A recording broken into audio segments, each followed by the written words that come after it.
Hello everyone. आपण online पाहतोय. आत्तापर्यंत आपण जानेवारी 2023 ते मे 2024पर्यंतचा डेटा बघितलेला आहे. ओके, आजच्या लेक्चरमध्ये आपण मे 2024मधील काही डेटा आणि जून 2024मधील काही डेटा असं आपण कंबाईन 2 महिन्यांचं डेटा बघणार आहोत ऑनलाईनरच्या स्वरूपात. ओके, त्यापूर्वी आपण एक आत्ता नवीन बॅच लॉन्च केली आहे, रॅपिड करंट रिव्हिजन. ओके, जून 2024 ते जून 2025 मधील करंट यामध्ये कवर करणार आहे. आता हे कोणत्या एक्झामसाठी असणार आहे तर राज्यसेवा पूर्व परीक्षा 1 डिसेंबरला जी होणार आहे त्यासाठी असेल. गट ब पूर्व परीक्षा जी आहे 5 जानेवारीला होणारी, गट क पूर्व परीक्षा 2 फेब्रुवारीला होणारी. ओके, आणि त्यांच्या जे काही मुख्य परीक्षा असतील त्या सर्वांसाठी ही महत्त्वाची बॅच असणार आहेत. ओके, तर यासाठी तुम्हाला डिटेल जर पाहिजे असेल तर तुम्ही मला माझ्या आय डीवर कॉन्टॅक्ट करू शकता. येस. ओके, तर आपण आता ऑनलाईनर सुरुवात करूयात. ओके, आजचा पहिला ऑनलाईनर आहे जे सुप्रीम कोर्टाचं जे काही बार असोसिएशन आहे तर त्याच्या अध्यक्षपदी निवड झाली कपिल सिब्बल यांची. 4थ्या वेळेस त्यांची अध्यक्षपदी निवड झालेली आहे. आता यावर प्रश्न विचारायचा म्हटलं तर मग डायरेक्ट ऑनलाईन स्वरूपात विचारलं जाईल, परंतु चान्सेस थोडे कमी आहेत विचारण्याचे. Okay, supreme court bar association अध्यक्षपदी निवड कपिल सिब्बल. ओके, 4थ्या वेळेस. नंतर स्टाफ सिलेक्शन कमिशन जे आहे SSC आपण ज्याला म्हणतो, त्याच्या अध्यक्षपदी कोणाची नियुक्ती करण्यात आली? राकेश रंजन. 1992च्या बॅचचे ते IAS आहेत, त्यांची नियुक्ती झाली SSC अध्यक्षपदी राकेश रंजन. आता हे जोड्या लावण्यासाठी आपल्याला विचारलं जातं SSC, UPSC, MPSC किंवा इतर ज्या काही संस्था आहेत. ओके, तर त्यांचे अध्यक्ष किंवा त्यांचे जे काही चेअरमन असतील, कमिशनर असतील, त्यांच्या अध्यक्षांच्या जोड्या लावण्यासाठी आपल्याला विचारलं जातं जोड्या स्वरूपात. ओके, नंतर पुढचं ऑनलाईन आहे सर्वोच्च न्यायालयाकडून लैंगिक संवेदनशीलता समिती जी होती तिची पुनर्रचना करण्यात आली आणि त्या समितीचे अध्यक्ष कोण आहेत तर न्यायमूर्ती हिमा कोहली या अध्यक्ष आहेत. सदस्य कोण आहेत तर BV नागरत्ना आणि सचिव आणि सदस्य म्हणजे सचिव कोण आहे डॉक्टर सुखदा प्रीतम. आता जे काही सर्वोच्च न्यायालयाने स्थापन केलेली समिती हे लैंगिक संवेदनशीलतेच्या बाबतीतली. ओके, मग त्या महिलांसाठीची जी काही समिती असणार आहे, महिला आणि बालकांसाठीची, त्या समितीची पुनर्रचना करण्यात आली. मग त्याचा कार्यकाळ वगैरे वाढवून देण्यात आले, परंतु ती समिती कोणती आहे असा प्रश्न आपल्याला विचारला जाऊ शकतो. तर ते आहे न्यायमूर्ती हिमा कोहली समिती. ओके, एकदा समितीवर आपल्याला प्रश्न विचारलेला आहे. ओके, तर त्या अनुषंगाने आपल्याला हे लक्षात ठेवायचं आहे, परीक्षेसाठी हे महत्त्वाचं आहे. पुढचं ऑनलाईनर आहे जे काही प्रेरणास्थळ आहे. ओके, ते संसद भवन परिसरामध्ये स्थापन करण्यात आले. तर प्रेरणास्थळ म्हणजे काय तर डॉक्टर बाबासाहेब आंबेडकर, महात्मा गांधी किंवा यांच्यासह अजून जे काही प्रमुख स्वातंत्र्य सैनिक असतील, ओके, स्वातंत्र्य सैनिक असतील, राजकीय नेते असतील, यांचे ऐतिहासिक महापुरुषांचे 15 पुतळे एकाच ठिकाणी आहेत, तर ते असणारं स्थळ म्हणजे प्रेरणास्थळ. ओके, डॉक्टर बाबासाहेब आंबेडकर, महात्मा गांधी यांच्यासह प्रमुख स्वातंत्र्य सैनिक आणि ऐतिहासिक महापुरुषांचे 15 पुतळे एकाच ठिकाणी असणारे स्थळ म्हणजे प्रेरणास्थळ. ओके, त्याची उभारणी कुठं करण्यात आली किंवा उद्घाटन कुठं करण्यात आले? संसद भवन परिसरात त्याचं उद्घाटन करण्यात आले. आपल्याला प्रेरणास्थळ कशाच्या बाबतीत आहे असं विचारलं जाऊ शकतं. ओके, त्यामुळे ते लक्षात ठेवायचं. ऑनलाईनर विचारलं जाऊ शकतो. 15 पुतळे महापुरुषांचे जे काही 15 पुतळे आहे ते एकाच ठिकाणी आहे, त्याला प्रेरणास्थळ असं नाव देण्यात आलेलं आहे. ओके, नंतर पुढचा ऑनलाईनर आपला प्रवास व पर्यटन विकास निर्देशांक 2024, जो काही वर्ल्ड इकॉनॉमिक फोरमने तो काढलेला आहे निर्देशांक 2024 बाबतचा. तर त्यामध्ये भारताचा क्रमांक 119 देशांमध्ये 39वा आहे. ओके, म्हणजे बऱ्यापैकी चांगली कामगिरी आहे. 119 देशांमध्ये 39वा क्रमांक आहे आणि दक्षिण आशियातील भारत हा प्रथम. यामध्ये प्रवास व पर्यटन विकास निर्देशांक दक्षिण आशियामध्ये भारताचा क्रमांक पहिला आहे आणि एकूणातला जर क्रमांक बघितला तर तो 39वा आहे 119 देशांमध्ये. ओके, नंतर पुढचा ऑनलाईनर आहे 2024-26 या वर्षासाठी कोलंबो प्रक्रियेचे अध्यक्षपद भारताला देण्यात आलेलं आहे. मे 2024मध्ये याचं अध्यक्षपद भारताला भेटलं आणि 26पर्यंत ते असणार आहे. ओके, आता कोलंबो प्रक्रिया म्हणजे काय तर जे आशियान देश आहेत म्हणजे 12 देशांची आशिया देशांची ही संघटना आहे. यामार्फत जे काही मायग्रंट असतात त्यांच्या संदर्भात नियम बनवणं किंवा त्यांच्या संदर्भात ज्या काही चांगल्या गोष्टी असतात त्या संदर्भातली ही संघटना आहे. ओके, रिजनल संघटना आहे कोलंबो. 12 सदस्य आहेत आणि मग भारताला याचं अध्यक्षपद भेटले 2024-26साठी. ओके, हे पहिल्यांदाच अध्यक्षपद भारताला भेटलेलं आहे, म्हणजे आता पहिल्यांदाच अध्यक्षपद भारताला भेटलेलं आहे. त्या अनुषंगाने लक्षात ठेवायचे 2024-26साठी कोलंबो प्रक्रियेचे अध्यक्षपद भारताकडे. नंतर पुढचा ऑनलाईनर 50वी G7 परिषद 2024. ओके, अपुलिया इटली इथं झाली किंवा ती पार पडली 13 ते 15 जून. आता आपल्याला डेट याची विचारली जात नाही, परंतु ती कुठं झाली, 50वी G7 परिषद कुठं आयोजित करण्यात आली होती असा ऑनलाईन स्वरूपात आपल्याला प्रश्न विचारला जाऊ शकतो. Apulia Italy. ओके, G7 परिषद SCO परिषद आपल्याला विचारल्या जातात, G20 परिषद विचारली जाते कुठं आयोजित करण्यात आली वगैरे, हे लक्षात ठेवायचे. G7 परिषद 2024 अपोलिया इटली. नंतर पुढचं ऑनलाईन आहे जागतिक शांतता निर्देशांक 2024. यामध्ये भारताचा क्रमांक आहे 116वा, 163 देशांपैकी 116वा क्रमांक आहे 2024मध्ये. ओके.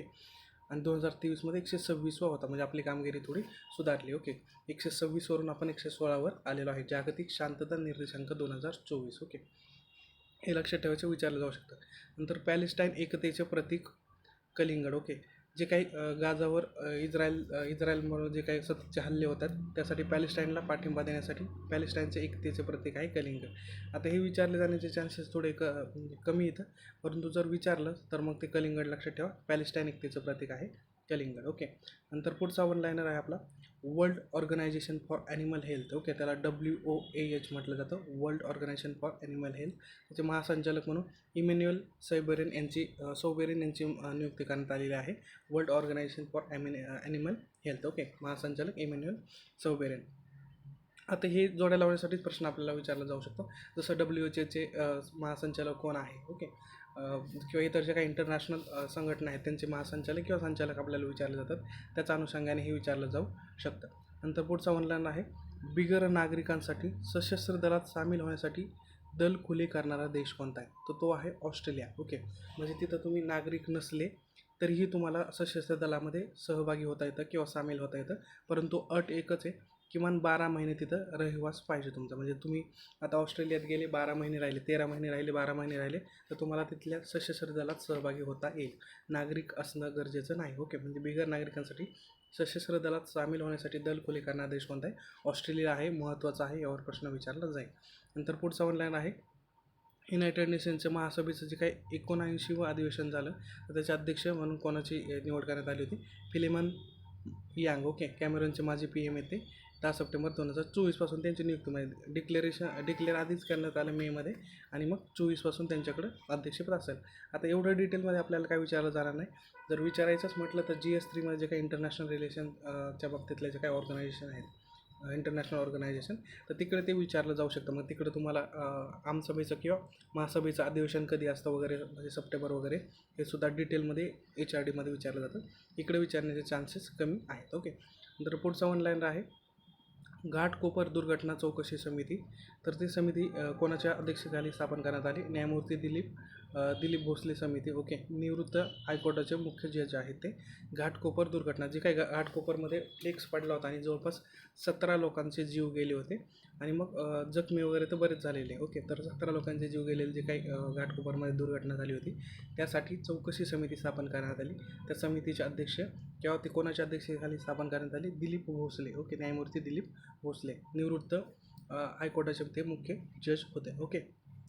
पुढचं ऑनलाईन आहे DD किसान या भारतातील प्रथम सरकारी TV चॅनलचे AI निवेदक कोण आहेत. ओके, म्हणजे काय आर्टिफिशियल इंटेलिजन्सच्या माध्यमातून आपण निवेदक वगैरे बघतो, म्हणजे प्रत्येक चॅनलने आता त्यांचे AI निवेदक वगैरे हे करायला सुरुवात केली आहे. त्याचप्रमाणे DD किसान हा जो काही भारतातला प्रथम सरकारी चॅनल आहे, म्हणजे जो काही सरकारी चॅनल आहे त्यातला प्रथम या चॅनलने त्यांचे AI निवेदक जाहीर केले किंवा सांगितलं, ते कोण आहेत, क्रिश आणि भूमी. ओके, क्रिश आणि भूमी हे DD किसान या भारतातील प्रथम सरकारी TV चॅनलचे AI निवेदक असतील. ओके, क्रिश आणि भूमी यावर प्रश्न विचारण्याचे चान्सेस जास्त आहेत.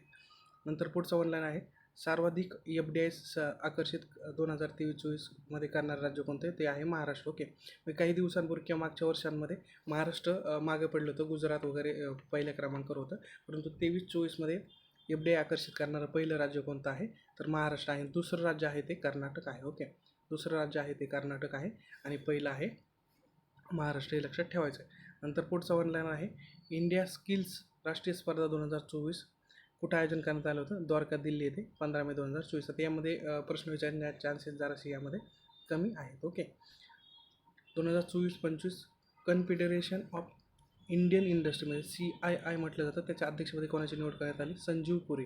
आता हे जोड्या लावण्यासाठी एका साईडला CII दिलं जाईल, दुसऱ्या साईडला त्यांची नियुक्ती दिली जाईल. ओके, अशा जोड्या लावण्यासाठी विचारलं जाऊ शकतं. तसा डायरेक्ट प्रश्न विचारण्याचे चान्सेस यामध्ये कमी आहेत. नंतर नाफेड अध्यक्षपदी निवड करण्यात आली जेठाभाई अहिर यांची. ओके, आता हे आपल्याला ॲग्रीमध्ये मेन्सला वगैरे विचारलं जातं, GS1मध्ये ॲग्रीमध्ये. तर नाफेड अध्यक्षपदी निवड जेठाभाई अहिर यांची झालेली आहे. ओके,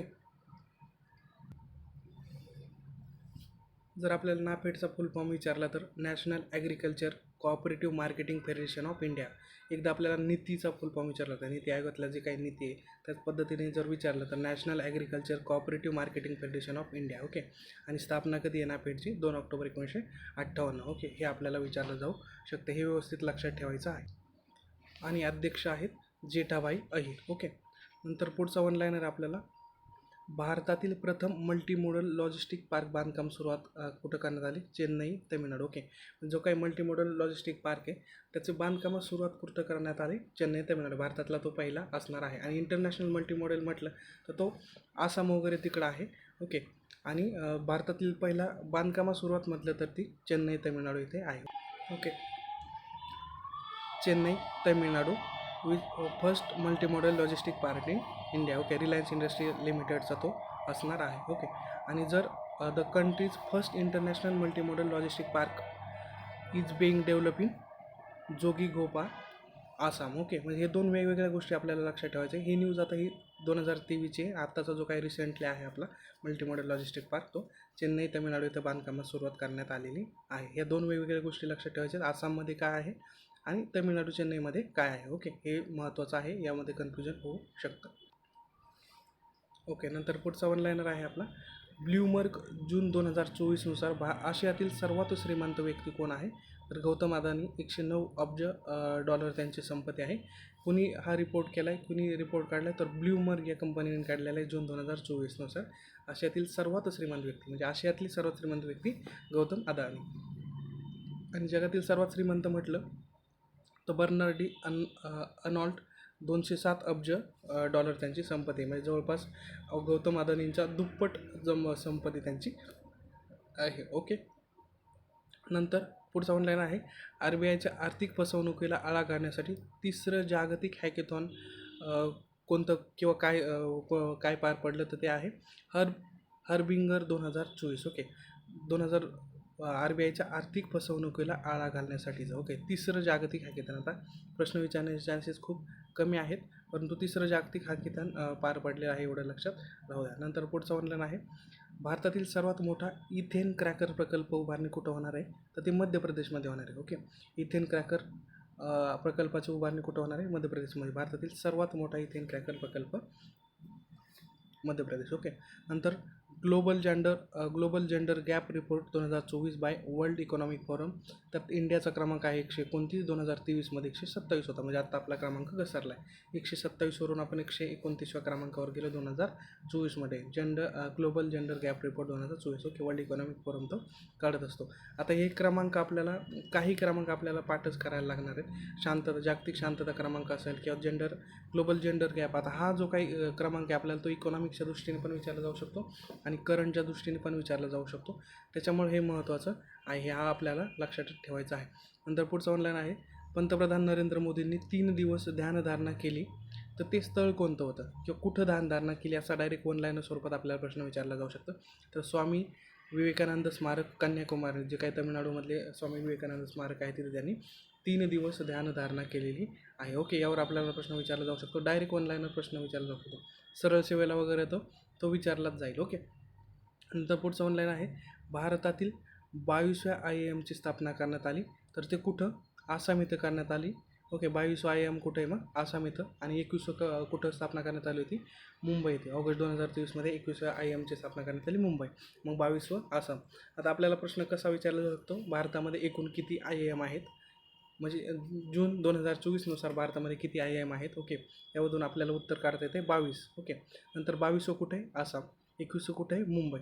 असंही आपल्याला प्रश्न विचारला जाऊ शकतं. आणि HRDमध्ये GS3ला मेन्सला गेल्यावर प्रश्न हा हमखास विचारला जातो. ओके. हे व्यवस्थित लक्षात ठेवायचं आहे. नंतर पुढचा ऑनलाईन काय आहे समाजातील मुलींना स्टॅम्प पेपर करून विकली जाणारी कुप्रथा जी आहे, नाता प्रथा, ती कोणत्या कोणत्या राज्यात आहे? राजस्थान, मध्य प्रदेश, उत्तर प्रदेश आणि गुजरात. आता हे कोणत्या राज्यात आहे असं विचारण्यापेक्षा समाजातील मुलींना स्टॅम्प पेपर करून विकली जाणारी कुप्रथा कोणती आहे?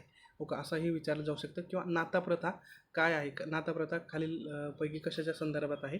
असाही प्रश्न विचारला जाऊ शकतो. हे महत्त्वाचं आहे. समाजातील मुलींना स्टॅम्प पेपर करून विकली जाणारी कुप्रथा, नाता प्रथा, राजस्थान, मध्य प्रदेश, उत्तर प्रदेश आणि गुजरात. ओके. नंतर पुढचा ऑनलाईन आहे मुलींच्या शिक्षणाला चालना देण्यासाठी व बालविवाहाच्या समस्येवर तोडगा काढण्यासाठी सुरू केलेली योजना मुख्यमंत्री निजुत मोहीम. ओके, मुख्यमंत्री निजुत मोहीम योजना जी आहे आसामची, तर ती योजना आहे मुलींच्या शिक्षणाला चालना देण्यासाठी आणि बालविवाहाच्या समस्येवर तोडगा काढण्यासाठीची ही योजना आहे. कोणाची आहे? आसाम सरकारची मुख्यमंत्री निजुत मोहिना योजना. ओके, निजुत मोहिना योजना कोणत्या राज्याची आहे किंवा कशा संदर्भात आहे असंही आपल्याला विचारलं जाऊ शकतं. तर शिक्षणाला चालना द्यायची, मुलींच्या शिक्षणाला चालना द्यायची आणि बालविवाह जे काही प्रमाण आहे तर त्याचं कमी करायचं आहे किंवा त्याबाबत जे काही तोडगे असतील किंवा समस्या असतील त्यावर तोडगा काढण्याच्या उद्देशाने सुरू केलेली ही योजना. ओके, आसाम सरकारची. नंतर पुढचा म्हणला येणार आपला आधुनिक इतिहासातील सर्व हिमनद्या गमावणारा प्रथम देश कोणता आहे? तो आहे व्हेनेझुएला. ओके, आणि शेवटची जी काही गमावलेली हिमनदी आहे ती आहे हम्बोल्ट. ओके, म्हणजे व्हेनेझुएला या देशामध्ये जेवढ्या हिमनद्या होत्या आता त्या आधुनिक इतिहासात किंवा सध्याच्या परिस्थितीमधील सर्व त्यांनी गमावलेले आहे. ओके, आधुनिक इतिहासातील सर्व हिमनद्या म्हणजे आधुनिक इतिहास सुरू झाल्यापासून ज्या काही हिमनद्या अस्तित्वात होत्या तर त्या सर्व हिमनद्या गमावणारा प्रथम देश आहे व्हेनेझुएला. ओके, गमावल्या म्हणजे काय तर त्याचं हे झालं टेम्परेचर वगैरेमुळे त्या लुप्त झालेल्या आहेत किंवा मग त्या व्हायला लागल्या आहेत. ओके, मग लक्षात ठेवायचं आपल्याला आधुनिक इतिहासातील सर्व हिमनद्या गमावणारा प्रथम देश कोणता आहे? व्हेनेझुएला. शेवटची हिमनदी कोणती होती? हम्बोल्ट. ओके, हे जॉग्राफीमध्ये सुद्धा आपल्याला विचारलं जाऊ शकतं राज्यसेवा प्रिलिम्स किंवा कंबाईनला सुद्धा. ओके, हे व्यवस्थित लक्षात ठेवायचे व्हेनेझुएला. नंतर पुढचा ऑनलाईन आहे पर्यावरणीय कामगिरी निर्देशांक EPI त्याला म्हटलं जातं 2024चा. त्यामध्ये भारताचा क्रमांक येतो आहे. तर भारताचा क्रमांक 180 देशांमध्ये आहे 176 म्हणजे खूप खराब कामगिरी आहे. 2023मध्ये तर 180 होता म्हणजे 2023च्या तुलनेत आपण आता कामगिरी सुधारली आहे, परंतु 180 देशांमध्ये 176 क्रमांक म्हणजे शेवटून 4-5 आपला क्रमांक लागतो पर्यावरणीय कामगिरी निर्देशांक. ओके, यावर आपल्याला प्रश्न विचारला जाऊ शकतो कारण कामगिरी खूपच आपली तिकडं खराब आहे. ओके, आता त्याच जे काही आपला निर्देशांक बघितला त्याच्या अनुषंगाने आपल्याला सकल पर्यावरणीय उत्पादन निर्देशांक त्याला GEP निर्देशांक कोणत्या राज्याने सुरू केलेला आहे असाही प्रश्न विचारला जाऊ शकतो. तर जून 2024मध्ये तो उत्तराखंड राज्याने सुरू केला आहे आणि जगातलं हे पहिलं राज्य आहे. ओके, जगातलं हे पहिलं राज्य आहे ज्यांनी सकल पर्यावरणीय उत्पादन निर्देशांक काढलेला आहे. GDPचा किंवा ग्रीन GDP जे आपण म्हणतो तो ग्रीन GDPचाच हा एक उपभाग किंवा घटक असणार आहे आणि 4 निर्देशांकावर तो काढला जातो. हवा, पाणी, माती आणि वन यांची जी काही गुणवत्ता वगैरे असेल किंवा मॅनेजमेंट असेल त्या बाबतीतला हा सकल पर्यावरणीय उत्पादन निर्देशांक जगातलं पहिलं राज्य. ओके, उत्तराखंड आहे ज्याने हा निर्देशांक सुरू केलेला आहे. हे सुद्धा आपल्याला लक्षात ठेवायचं आहे. नंतर पुढचा ऑनलाईन आहे आपला 10वी वर्ल्ड वॉटर फोरमचं कुठं आयोजन करण्यात आलं होतं? बाली, इंडोनेशिया. आता याबद्दल प्रश्न विचारण्याचे चान्सेस जरासे कमी. वॉटर वर्ल्ड फोरम जे काय आहे 10वी ती बाली, इंडोनेशिया. नंतर पुढचा ऑनलाईनर आहे यावर प्रश्न विचारला जाऊ शकतो कारण हा थोडा वेगळा वाटतो आपल्याला. जो की भारतीय कावळे नष्ट करण्यासाठी कृती योजना जाहीर केलेला देश कोणता आहे? तर तो आहे केनिया. ओके, जे काही भारतातील जे काही कावळे आहेत तिकडे त्यांचा प्रभाव जास्त झाला आहे, मग ते कावळे नष्ट करण्यासाठीची कृती योजना जाहीर करणारा देश आहे केनिया. यावर आपल्याला प्रश्न विचारला जाऊ शकतो. नंतर पुढचा आहे नोट पेन या जगातील प्रथम 100% बायोडिग्रेडेबल पेनचे दिल्लीमध्ये अनावरण करण्यात आलं. तर ते कोणी लॉन्च केलं किंवा कोणी केलं तर ते आहे Saurabh Mehta.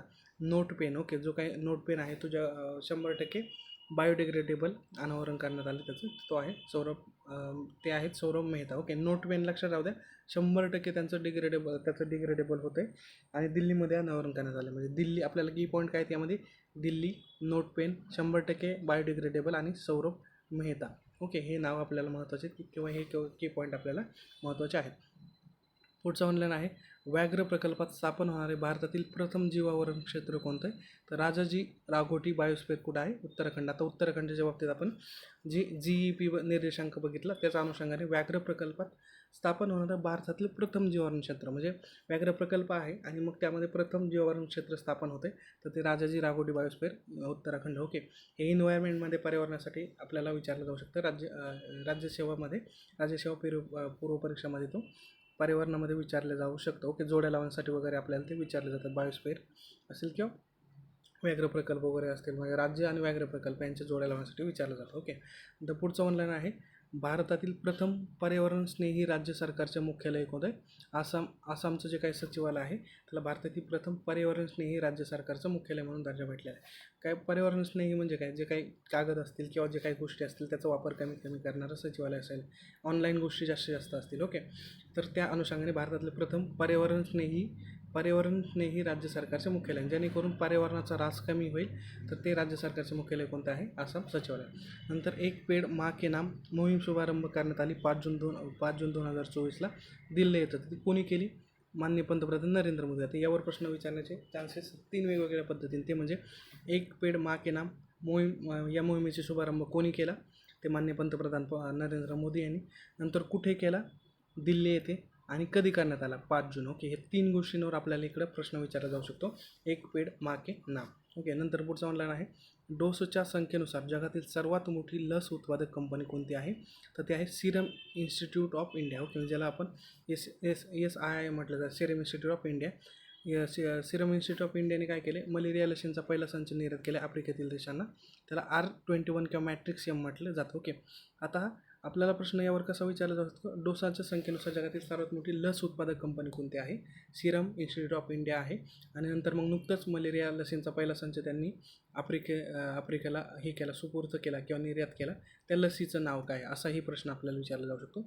R21 matrix M हे 2 वेगवेगळे की पॉईंट एकाच वन लायनरमध्ये आहेत, त्यावर प्रश्न विचारला जाऊ शकतो. नंतर पुढचं ऑनलाईन आहे, भारतातील पहिला क्वांटम डायमंड मायक्रोचिप इमेजर बनवणारी संस्था कोणती? IIT बॉम्बे आणि TCS. ओके, भारतातील पहिली quantum diamond microchip okay imager बनवणारं IIT बॉम्बे आणि TCS. ओके, हे आपल्याला महत्त्वाचं आहे, विचारलं जाऊ शकतं. सायन्स अँड टेक्नॉलॉजीमध्ये सुद्धा विचारलं जाऊ शकतं, GS4ला राज्यसेवा मुख्य. नंतर पुढचा ऑनलाईन आहे, क्वांटम विज्ञान आणि तंत्रज्ञानाचं आंतरराष्ट्रीय वर्ष केव्हा साजरं केलं जाणार आहे? 2025. क्वांटम विज्ञान आणि तंत्रज्ञानाचं आंतरराष्ट्रीय वर्ष 2025. ओके, हे आपल्याला चिपच्या अनुषंगाने विचारलं जाऊ शकतं की 2025 हे जे आंतरराष्ट्रीय वर्ष आहे त्या अनुषंगाने मग पहिली क्वांटम डायमंड मायक्रोचिप इमेजर बनवणारी कोणत्या संस्था आहे असाही प्रश्न आपल्याला विचारला जाऊ शकतो. हे दोन्ही गोष्टी महत्त्वाच्या आहेत. नंतर पुढचं ऑनलाईन आहे, जगातील पहिल्या 6G डिव्हाइसचं अनावरण कुठं करण्यात आले? जपानमध्ये. ओके, चायना वगैरे आपल्याला वाटू शकतं ते. जगातील पहिल्या 6G डिव्हाइसचं अनावरण कुठं करण्यात आले? जपान. हे लक्षात ठेवायचं आहे. आपल्याकडे अजून 4G 5G सुद्धा व्यवस्थित नाही सुरू, तर त्याचं अनुषंगाने त्यांनी 6G डिव्हाइसचं अनावरण केलं आहे जपान. ओके, चायना नाही, जपान इथे लक्षात ठेवायचं आहे. नंतर पुढचं ऑनलाईन आहे, भारताचे आईस्क्रीम मॅन रघुनंदन कामत यांचं निधन झालं होतं की मग त्यांना कोणाला म्हटलं जातं भारताचे आईस्क्रीम मॅन असा प्रश्न विचारला जाऊ शकतो. तर ते नाव आहे रघुनंदन कामत. नॅचरल आईस्क्रीमचे ते संस्थापक होते. ओके, नॅचरल आईस्क्रीम जे आहे तर त्याचे संस्थापक होते रघुनंदन कामत. भारताचे आईस्क्रीम मॅन त्यांना म्हटलं जातं. नंतर पुढचं ऑनलाईन आहे, जगातील सर्वाधिक उंचीवरील खगोलशास्त्रीय वेधशाळा कुठे आहे? ते अटाकामा टोकियो. ओके, 18,500 फूट उंचीवर आहे अटाकामा टोकियो. इथे जगातील सर्वाधिक उंचीवरील खगोलशास्त्रीय वेधशाळा. ओके, सर्वाधिक उंचीवर असणारी खगोलशास्त्रीय वेधशाळा कुठे? अटाकामा टोकियो, 18,500 फूट जगातली, त्यामुळे ते लक्षात ठेवायचं. ओके, भारतातील प्रथम अंतरिक्ष पर्यटक कोण आहे? गोपी थोटकवार. ओके, म्हणजे पर्यटनासाठी अंतरिक्षात गेलेले किंवा अवकाशात गेलेले पहिले भारतातले कोण आहेत? गोपी थोटकवार. 1984 राकेश शर्मा वगैरे आपल्याला ते माहिती आहेत, परंतु ते पर्यटक म्हणून ते गेलेले नव्हते. ओके, त्या अनुषंगाने भारतातील प्रथम अंतरिक्ष पर्यटक गोपी थोटकवार. पुढचं ऑनलाईन आहे, भारताची प्रथम स्वदेशी अँटी रेडिएशन क्षेपणास्त्र, त्याला ARM म्हटलं जातं.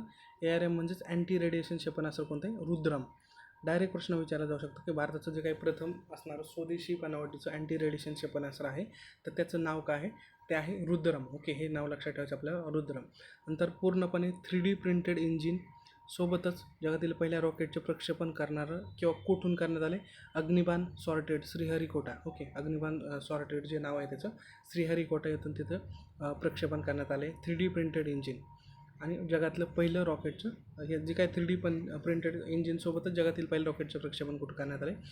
श्रीहरिकोटा अग्निबाण सॉर्टेड. ओके, नंतर पुढचं ऑनलाईन आहे, अंतरिक्षात 1000 दिवस घालवणारा प्रथम व्यक्ती अलेग कोनेनेन्को. ओके, 1000 दिवस अंतरिक्षात घालणारा प्रथम व्यक्ती आहे अलेग कोनेनेन्को. आधीचा जो काही रेकॉर्ड होता तो रशियाच्याच व्यक्तीचा होता, 800 समथिंग दिवस त्याचा रेकॉर्ड होता. आता हा रेकॉर्ड अलेग कोनेनेन्को यांनी तोडला आहे, हे सुद्धा रशियाचेच आहेत. ओके, म्हणजे आता जे काही जगात सगळ्यात जास्त दिवस किंवा 1000 दिवस घालवणारा प्रथम व्यक्ती कोणी? अलेग कोनेनेन्को. नंतर पुढचं ऑनलाईन आहे, लष्कर प्रमुखपदी नियुक्ती कोणाची करण्यात आली? उपेंद्र द्विवेदी. ओके, नव्यानेच नियुक्ती झाली. जसं आपण वर एस एस सीच्या अध्यक्षपदी नियुक्ती कोणाची झाली बघितलं, तशाच पद्धतीचा प्रश्न आपल्याला विचारला जाऊ शकतो. लष्कर प्रमुखपदी नियुक्ती उपेंद्र द्विवेदी. नंतर पुढचं ऑनलाईन आहे, जगातील पहिला लाकडी उपग्रह, त्याचं नाव काय आहे? लिग्नोसॅट. आणि मग तो कोणत्या देशाच्या संशोधकांनी बनवला? जपानी संशोधकांनी. जगातील पहिला लाकडी उपग्रह लिग्नोसॅट, जपानी संशोधक. ओके. नंतर पुढचं ऑनलाईन आहे, भारतातील पहिल्या खगोल पर्यटन उपक्रमाचे अनावरण कुठं करण्यात आले? तर ते नक्षत्र सभा, उत्तराखंड. उत्तराखंडच्या बाबतीत आपण 3 वन लायनर बघितले आहेत. ते कोणते वन लायनर 3 बघितले ते कमेंट करून मला सांगा. भारतातील पहिला खगोल पर्यटन उपक्रमाचे अनावरण कुठं करण्यात आले? नक्षत्र सभा, उत्तराखंड. नक्षत्र सभा आणि उत्तराखंड. नंतर पुढचं ऑनलाईन आहे, जगभरातील पृष्ठभागाचे तापमान आणि जल व्यवस्थापनावर लक्ष ठेवण्यासाठीची इस्रो आणि फ्रान्सची मोहीम कोणती आहे? तर तिचं नाव आहे तृष्णा. म्हणजे जगभरातील जे काही पृष्ठभागाचे तापमान वाढत आहे किंवा जल व्यवस्थापन याच्यावर लक्ष ठेवण्यासाठीची इस्रो आणि फ्रान्सची मोहीम आहे तृष्णा. आपण वर व्हेनेझुएलाचं बघितलं की आधुनिक इतिहासातील व्हेनेझुएला या देशाने म्हणजे पहिल्यांदा म्हणजे प्रथम तो देश आहे की ज्यांनी हिमनदी सगळ्या नष्ट किंवा त्या आहेत म्हणजे नष्ट झालेल्या आहेत. ओके, त्याच अनुषंगाने टेम्परेचर वगैरे वाढत आहेत, त्याच अनुषंगाने आपल्याला तृष्णा ही आहे मोहीम आहे इस्रो आणि फ्रान्सची, जी जगभरातील पृष्ठभागाचं तापमान आणि जल व्यवस्थापनावर लक्ष ठेवणार आहे. आता तृष्णाचा आपल्याला फुल फॉर्म विचारला जाऊ शकतो, तो म्हणजे thermal infrared imaging satellite for high resolution natural resources assessment. आता एवढा मोठा शॉर्ट फॉर्म आहे त्यामुळे किंवा फुल फॉर्म आहे त्याचं, त्यामुळे ते विचारले जाण्याचे चान्सेस कमी. परंतु जर तृष्णा म्हणजे काय, तर thermal infrared imaging satellite for high resolution natural resources assessment. Okay, ही तृष्णा काय आहे हे लक्षात राहू द्या, त्यावर सुद्धा आपल्याला प्रश्न विचारला जाईल. ओके, जगभरातील पृष्ठभागाचे तापमान आणि जल व्यवस्थापनावर लक्ष ठेवण्यासाठीची ही मोहीम असणार आहे. आणि यामध्ये देश कोणते येतं यावरही प्रश्न विचारला जातो. इस्रो आहे आणि फ्रान्स आहे. ओके, इस्रो आणि फ्रान्सची ही संयुक्तिक मोहीम आहे तृष्णा. आज इथंच थांबूया आपण. पुढच्या लेक्चरमध्ये इथून पुढचे वन लाईनर आपण कंटिन्यू करूयात. Okay, thank you.